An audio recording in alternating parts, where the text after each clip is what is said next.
Arrête de boire du café, tu es en train de te flinguer ta santé. Il existe plein de cafés et tous sont différents. Et je vais t'expliquer dans cette vidéo lesquels sont les meilleurs et qu'est-ce que tu dois faire pour ne pas te sentir fatigué et quel choix tu dois faire. Déjà, comme je dis, il y a plein de cafés différents, filtres, expresso, italien, ce que tu veux. Ce qu'il faut retenir déjà, c'est que tous n'ont pas la même teneur en caféine.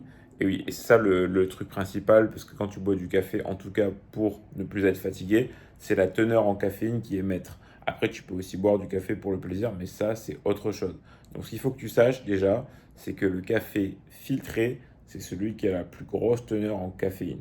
Le café expresso en a moins. Mais comme tu l'auras très bien remarqué, quand tu bois de l'expresso, finalement, l'expresso, il y a moins d'eau, donc tu le bois plus rapidement. En fait, tu peux boire facilement deux expressos.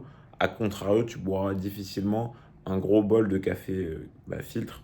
Donc, en vrai, ça a plus de caféine, mais ça te dure plus longtemps et c'est plus difficile à boire. Donc, je trouve ça déjà plus intéressant. Aussi, également, à noter que dans le café expresso, donc les cafés qui sont faits avec des machines à café, là où il y a beaucoup de barres et de pression, tout simplement, souvent, et c'est un truc qui a été démontré il n'y a pas si longtemps dans des études, c'est que c'est très gras. Oui, tu vas me dire, c'est bizarre, pourquoi tu me parles de graisse? En fait, il faut comprendre qu'il y a de la graisse en fait, qui est libérée et selon les machines, elle peut ne pas être captée et donc être dans ton café finalement. Et c'est une graisse qui est hyper saturée. Elle est très mauvaise, c'est du très très mauvais cholestérol. C'est en infime quantité, mais elle est tellement mauvaise qu'il faut faire gaffe. Alors que dans le café filtre, il n'y a pas encore une fois. Dans le café italien, c'est pareil. Quand je dis café italien, c'est café avec la machine italienne qui fait remonter via l'ébullition le café. Donc ce qu'il faut comprendre, c'est que café machine à café, c'est pas le mieux. Il vaut mieux éviter, à part pour se faire plaisir, parce que je reconnais que ça a un goût totalement différent.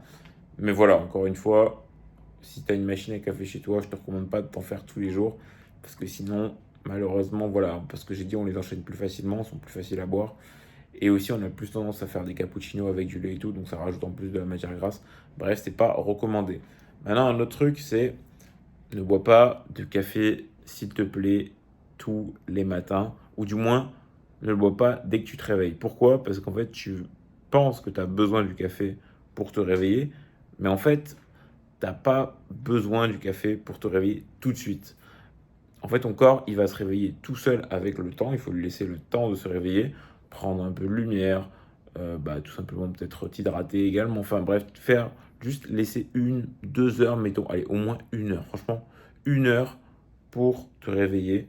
Tu sors un coup, tu bois, tu fais ton petit déjeuner si tu déjeunes. Tu fais ce que tu veux, mais tu bois pas de café. Tu peux boire à la limite un thé, et encore, je te conseille pas de le boire non plus. Mais tu peux à la limite boire un thé plus rapidement que boire un café, parce qu'un café a une plus grosse teneur en caféine, comme tu viens de le comprendre, et t'as pas envie de te réveiller avec un café le matin. Pourquoi? Et je vais t'expliquer ça tout de suite. Le café, en fait, la caféine, elle bloque tes récepteurs qui sont l'adénosine, et elle vient bloquer ces récepteurs, c'est ça qui va faire que du coup, tu vas te sentir réveillé, parce que ça va bloquer les récepteurs qui vont capter alors je pourrais pas te dire, j'ai pas les termes scientifiques, mais ce qui fait qu'en fait des, euh, des particules, des molécules viennent et se greffent sur ces récepteurs qui vont faire que tu vas ressentir la fatigue. Et du coup, le caféine vient bloquer ces récepteurs, donc la fatigue ne peut pas y aller dedans si tu veux. Mais le problème, c'est que le matin, quand tu te réveilles, en venant bloquer ces récepteurs, il y a des particules qui sont déjà là en fait, parce que tu viens de te réveiller. Et en fait, elles vont pas pouvoir être libérées. Et c'est ça qui fait que tu te réveilles aussi. Donc, le problème est que, en fait, tu vas être réveillé, oui, parce que ça va bloquer la fatigue. Du coup, elle va pas arriver. Mais le truc, c'est que tu vas être plus fatigué par la suite parce que tu ne pourras pas te réveiller correctement parce que tu auras bloqué tes récepteurs qui ne vont pas pouvoir libérer la fatigue que tu as eue pendant la nuit, ce qui se fait naturellement le matin en fait. Donc là, j'ai pas tous les termes scientifiques et tout, tu peux te renseigner sur le sujet si ça t'intéresse, mais en tout cas, c'est ça globalement ce que tu dois savoir. C'est pourquoi on ne boit pas de café. Il est conseillé de ne pas boire de café le matin. Enfin, en tout cas, en te réveillant, il faut laisser le temps justement que ces particules se libèrent, ce qui va faire que tu vas te sentir réveillé. Voilà.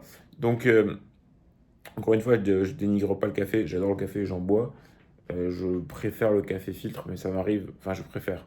En vrai, j'aime bien le café filtre, mais j'aime bien les cappuccinos. Et les cappuccinos, bah, c'est malheureusement ou heureusement, avec des machines à café. Et c'est très bon comme ça. J'aime aussi, bah, parce que ça a vraiment un goût différent pour le coup.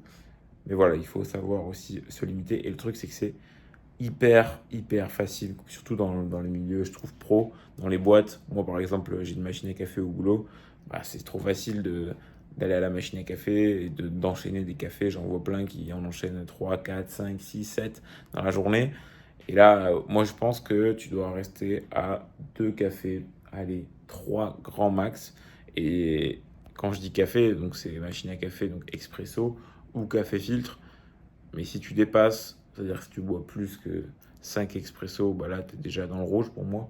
Et je te conseille vraiment de venir réduire ta consommation à ce niveau-là. Parce que sinon, bah, tu risques d'avoir une accoutumance. Et l'accoutumance fait quoi? C'est que tu vas te sentir fatigué dès lors que tu ne boiras pas de café. Et ça, parce que ton corps, il sera habitué à fonctionner avec le café. Or, c'est pas normal, c'est pas naturel. Le café, c'est censé te donner un coup de boost quand tu en as besoin. Mais si tu n'en as pas besoin, ben, tu n'en as pas besoin. Donc, ne bois pas de café pour te sentir forcément réveillé systématiquement, mais plutôt quand tu en as besoin pour un coup de boost. Donc, si tu sais que tu vas travailler sur une tâche où tu as besoin vraiment d'être réveillé, ou alors que tu vas, je sais pas, faire du sport, tu as besoin d'un coup de fouet, oui, prends du café pour ça. C'est, euh, c'est, on va dire, occasionnel, même si tu peux en boire un peu tous les jours, mais cale-le au meilleur moment, pas systématiquement pour juste te sentir réveillé tout au long de la journée, parce que là, du coup, tu vas, comme je te dis, devenir dépendant et tu ne pourras plus vivre sans. Et le jour, parce que ça peut arriver, le jour où tu n'as plus accès au café, parce que je sais pas, tu es en voyage, euh, moi, ça m'est arrivé par exemple d'être en voyage, de ne pas avoir accès au café. Bon, je n'étais pas addict, mais j'ai senti quand même il y avait une petite différence qui faisait que, ah tiens, je suis en vacances, j'ai pas accès à mes routines habituelles. Et comme je buvais un café tous les matins, bah, je ressentais que le matin j'étais mou. Ce que t'as pas envie forcément en vacances, même si tu es là pour te reposer, encore une fois, tu as quand même envie d'être productif, hein, de faire des choses de ta journée, de profiter du pays où tu es, ou de l'endroit où tu es, en tout cas. Voilà. Donc, ce que tu dois retenir de cette vidéo globalement, c'est très simple. C'est oui, le café, attends un peu quand même, parce que voilà, tu as compris que ça sert à rien de le boire trop tôt. Et privilégie le café filtre à la maison et fais-toi plaisir dehors. Prends des bons cafés expresso, régale-toi si tu aimes le café en tout cas. Et sinon, le thé, très très bonne alternative également. Voilà, gars, j'espère que cette vidéo t'aura apporté, qu'elle t'aura appris quelque chose. En tout cas, c'est pas. Voilà, c'est pour te mettre un petit peu en garde, pour te donner des informations. Si tu as envie d'aller creuser, va creuser parce qu'il y a des informations à aller chercher sur la science et tout à ce niveau-là. Moi, je t'ai donné vraiment que le, les bribes, on va dire, de ce sujet.